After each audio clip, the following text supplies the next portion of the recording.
my name is Garrison, and this is my wooden car thing. And I think the really hard part to make this was probably getting the wheels. So I made the wheels. I put the wheels on just right so they could spin. And it was real hard to do. As you can see, I didn't really put that on right. So That was great. Cool. and the really cool part was like all the stickers and all the mud splatters on all over it, all over the wheels.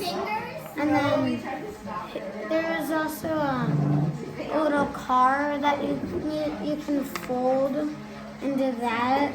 And then this is what happened. I'm gonna borrow that for a second.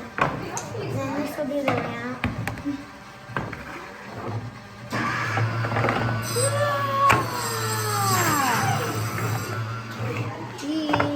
Didn't really break it, but That's cool. I mean I taped it. We taped it, so I guess that's why. You can do it over and over.